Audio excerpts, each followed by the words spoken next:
Selamat datang di video pembelajaran mengenai peranan bank dan institusi keuangan dalam perekonomian. Saat ini peranan bank sedikit berubah dalam sistem perekonomian dibandingkan dengan peranannya di masa lalu. Bagaimana sebenarnya perekonomian dan sistem keuangan beroperasi di Indonesia dan juga di dunia?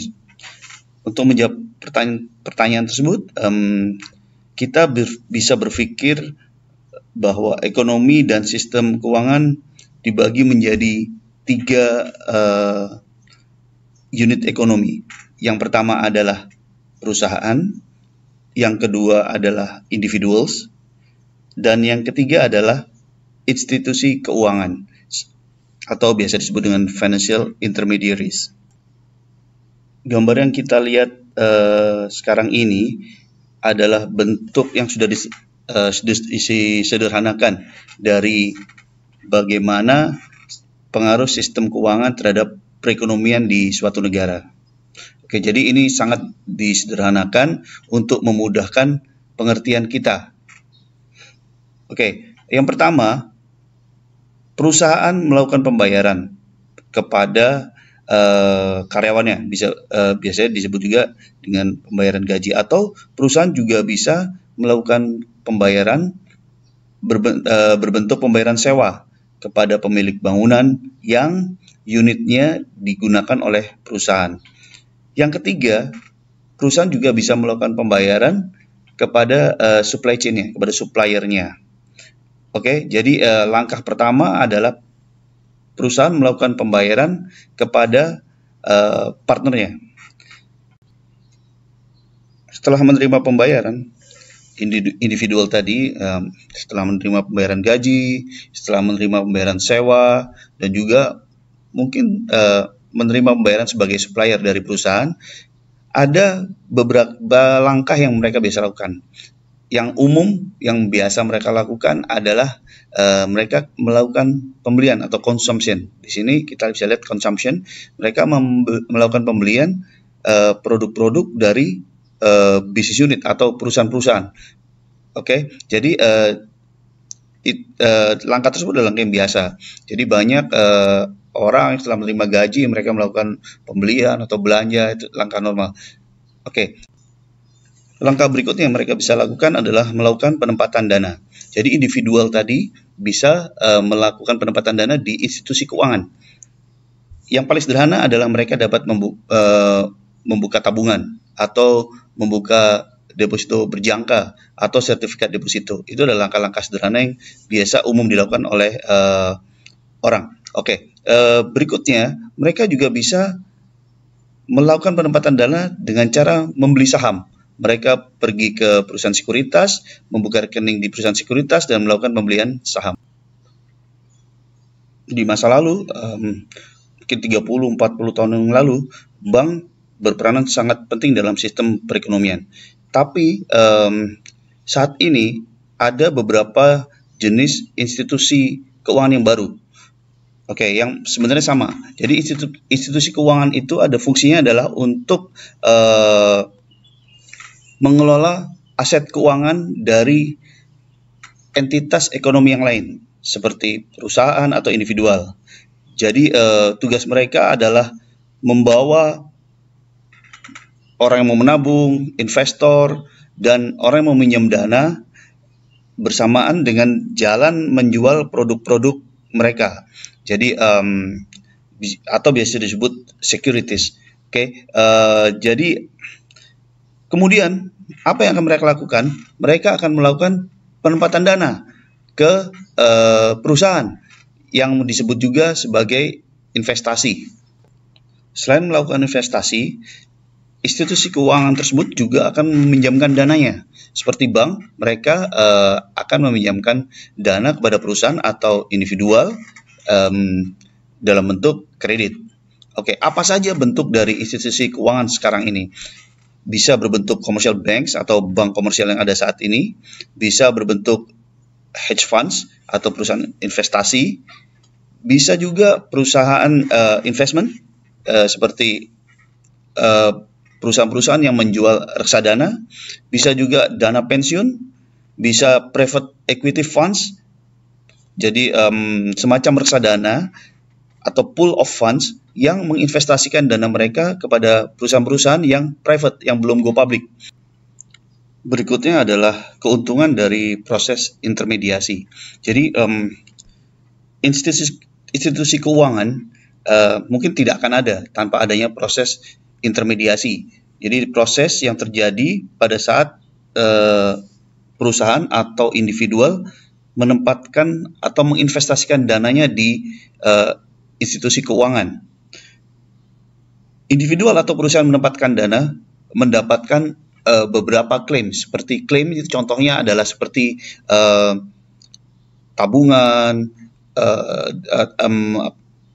deposito berjangka, atau juga mereka bisa mendapatkan klaim dalam bentuk saham karena mereka menempatkan dananya untuk melakukan penempatan dana untuk pembelian saham, atau mereka bisa mendapatkan juga obligasi, surat hutang baik yang diterbitkan oleh pemerintah atau swasta.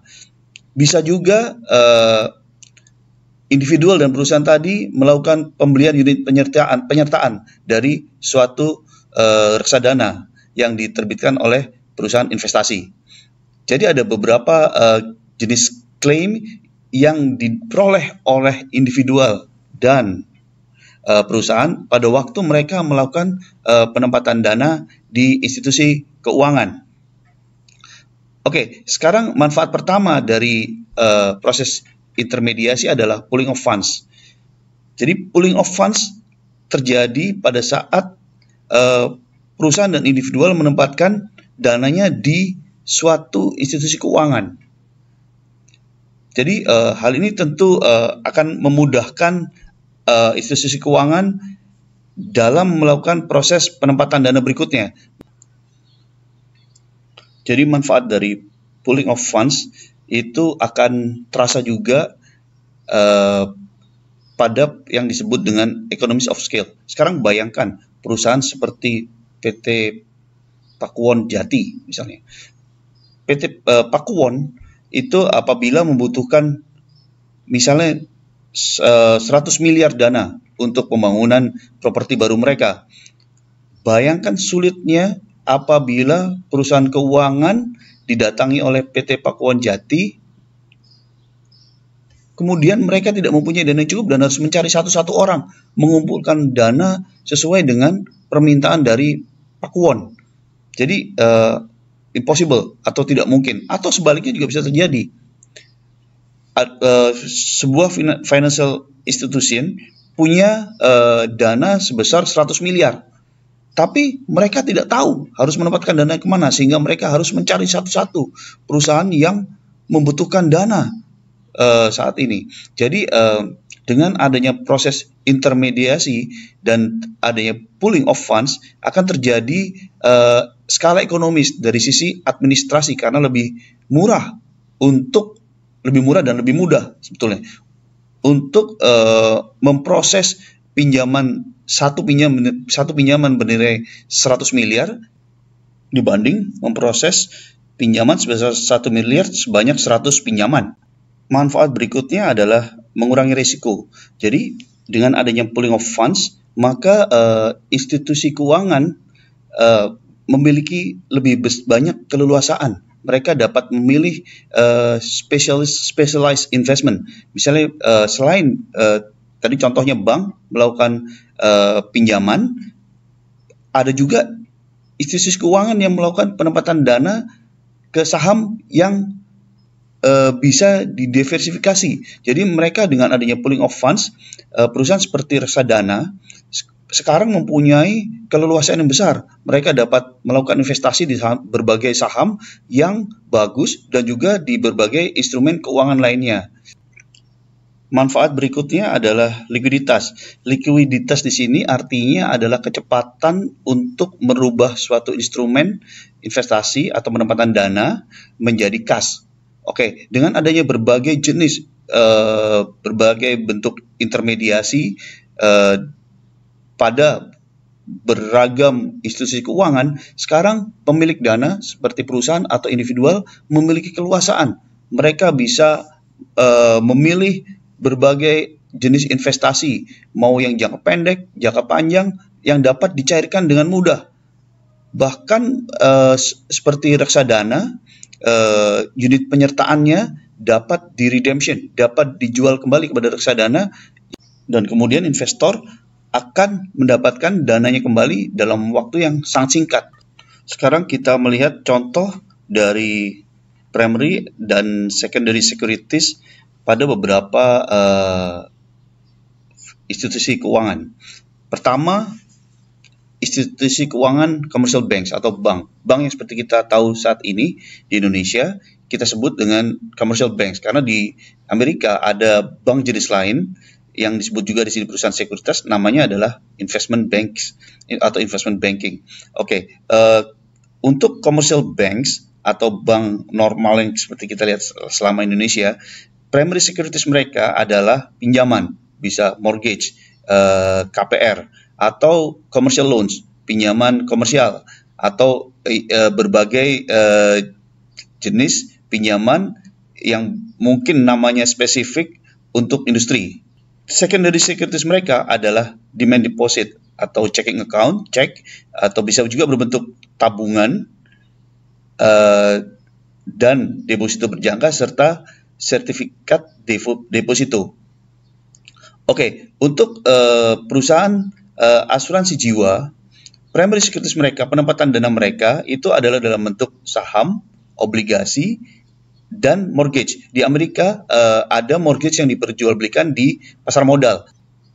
Di Indonesia tidak ada produk mortgage KPR yang diperjualbelikan di pasar modal. Jadi biasanya perusahaan asuransi jiwa hanya berinvestasi di saham, obligasi, dan money market instrument. Sementara pihak pemilik dana, yaitu bisa dari perusahaan atau individual, biasanya menempatkan dana mereka di perusahaan asuransi jiwa dengan cara membeli polis asuransi jiwa. Untuk institusi keuangan yang terakhir adalah perusahaan reksadana. Jadi perusahaan reksadana adalah pooling of funds. Jadi tempat investor menempatkan dananya di perusahaan reksadana, kemudian reksadana akan menginvestasikan dana investor ke saham, obligasi baik pemerintah maupun perusahaan swasta, dan juga BUMN, dan juga ke money market instrument seperti sertifikat deposito dan deposito berjangka. Investor biasanya melakukan pembelian reksadana, shares reksadana dalam bentuk unit penyertaan reksadana. Sekarang kita berbicara mengenai karakter dari primary dan secondary securities. Karakter yang akan kita diskusikan di sini adalah degree of liquidity atau tingkat likuiditasnya, kecepatannya untuk dijadikan kas, dan yang kedua adalah perubahan harga.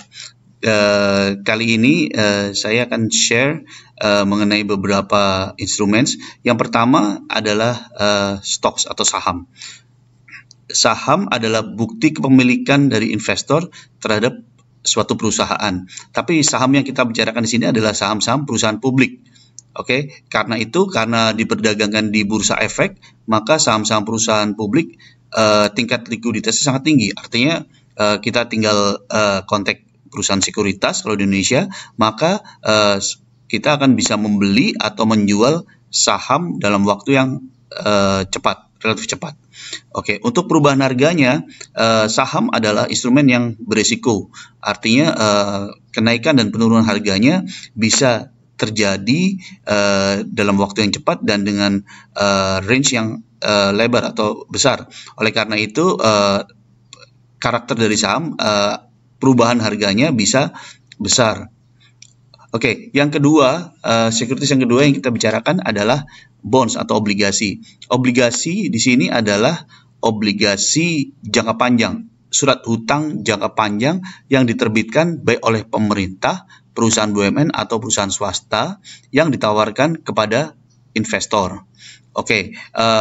Dengan membeli bonds atau obligasi, maka investor akan mendapatkan kupon setiap periode tertentu. Kupon adalah pembayaran bunga. Jadi pembayaran bunga di bonds itu disebut dengan kupon. Oke, untuk tingkat likuiditasnya itu relatif tinggi karena berbeda dengan saham, obligasi meskipun adalah produk pasar modal, tetapi tidak diperjualkan di bursa efek yang terorganisir, terstruktur seperti Bursa Efek Indonesia, tapi diperjualbelikan secara over the counter. Jadi broker akan saling telepon, kontak untuk mencari obligasi tertentu yang dijual maupun akan dibeli. Oleh karena itu tingkat likuiditasnya termasuk relatively high, agak tinggi, tapi tidak setinggi saham, karena saham dapat dijual dengan cepat dan mudah di bursa efek. Oke, untuk perubahan harganya sama dengan saham, tingkat perubahan harga obligasi itu range-nya cukup besar. Oleh karena itu termasuk juga instrumen yang beresiko. Oke, yang ketiga adalah loans dan leasing. Loans dan leasing, loans itu bisa disekuritisasi di Amerika untuk dijual di pasar modal. Tapi di Indonesia, loans dan leases itu tidak dapat disekuritisasi dengan mudah untuk dijual di pasar modal. Oleh karena itu, tingkat likuiditasnya termasuk rendah dengan perubahan harga yang kalau untuk loans itu bisa besar, tapi leasing biasanya konstan. Oke, yang terakhir adalah untuk produk-produk perbankan seperti checking account atau demand deposits, tabungan dan deposito berjangka. Tingkat likuiditasnya termasuk tinggi karena pemilik dana atau investor atau penabung tinggal datang ke bank untuk mencairkan dana yang disimpan, itu dapat dilakukan dengan cepat dan mudah dan tidak ada perubahan harga.